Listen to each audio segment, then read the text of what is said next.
Hello everyone, আমি আবারও চলে এসেছি তোমাদের সামনে একটা নতুন রেসিপি নিয়ে। সেটা হলো বরবটি বড়ার রেসিপি।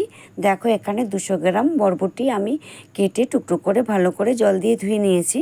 তারপরে আমি কড়াইতে দিয়ে দিলাম 1 গ্লাস জল। জলটা একটু গরম হলে বরবটিগুলো আমি ঢেলে দেব কড়াইতে। তারপর হাফ চামচ নুন দিয়ে নেড়েচেড়ে সেদ্ধ করে 2 মিনিটের মতো তুলে নেব। দেখো, আমি তুলে নিয়েছি।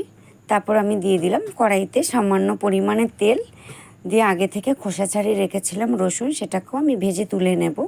ততক্ষণে বরবটিগুলো ঠান্ডা হয়ে গেছে। নিয়ে নিয়েছি একটা মিক্সিং জার। তারপর আমি বরবটিগুলো দিয়ে দিলাম। তারপরে দেব এখানে ভেজে রাখা রসুন। এবার আমি এগুলোকে পেস্ট করে নেব। দেখো, পেস্ট হয়ে গেছে। এবার আমি একটা বোলের মধ্যে ঢেলে নেব পেস্টগুলো, বরবটি পেস্টগুলো আমি ঢেলে নেব। এই রান্নাটা খেয়ে আমার হাজব্যান্ড বলছেন, কি রান্না করেছো, ফাটাফাটি হয়েছে, দারুণ টেস্টি খেতে, মাটনকেও হার মানিয়ে দেবে এই রান্নাটা। তোমরাও খেয়েও কিন্তু অবশ্যই বাড়িতে বানিয়ে। দেখো, তারপর দিয়ে দিলাম আমি 2 চামচ বেসন। তোমরা চাইলে এখানে একটু বেসন বেশি নিতে পারো।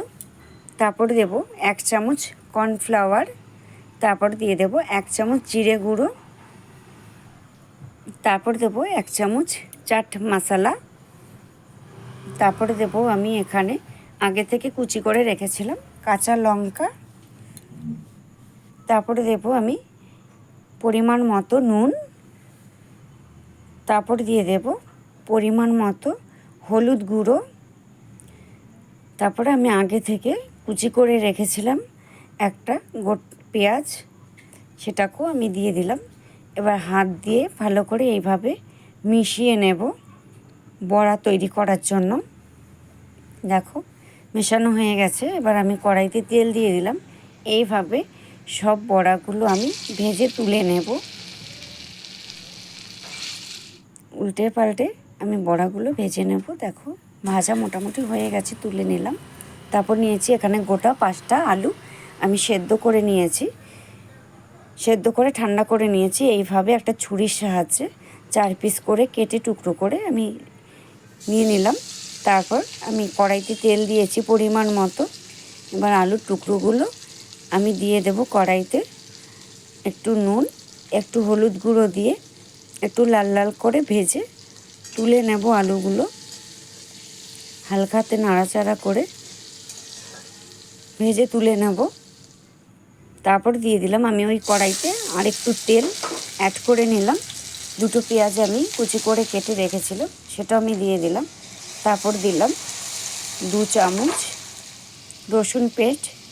তারপর দিয়ে দিলাম 1 চামচ জিরে গুঁড়ো। হালকা হাতে নাড়াচাড়া করব। আমি 4 থেকে 5 মিনিট মশলাটাকে কষিয়ে নেব। এবার দিয়ে দিলাম ভেজে রাখা আলুগুলো। তারপর দেব স্বাদ মতো নুন। তারপর দেব পরিমাণ মতো হলুদ। তারপর দিয়ে দেব আমি সামান্য কাশ্মীরি রেড চিলি পাউডার। তারপরে দেব পরিমাণ মতো রেড চিলি পাউডার। আমি ঝাল কম খাই, তাই লঙ্কার গুঁড়োটা আমি কমই দিয়েছি। তোমরা চাইলে বেশি ঝাল দিয়ে দিতে পারো। এটা 4 থেকে 5 মিনিট আমি কষিয়ে নিয়েছি। এবার দিয়ে দেব আমি জল। জলটা যখন ফুটে উঠবে তখন বড়াগুলো আমি দিয়ে দেব। দেখো, ভেজে তুলে রেখেছি বড়াগুলো। কেমন লাগছে বন্ধুরা কমেন্টে অবশ্যই জানিও। আর রেসিপিটা যদি ভালো লেগে থাকে অবশ্যই লাইক, কমেন্ট এবং শেয়ার করে দিও। অন্য কোনো যদি রেসিপি পেতে চাও অবশ্যই কমেন্টে আমাকে জানিও। তারপর দিয়ে দিলাম আমি 1 চামচ গরম মশলা গুঁড়ো। তারপর দেব উপর থেকে ছড়িয়ে দেব কিছু ধনেপাতা কুচি। রেডি আমার রান্না।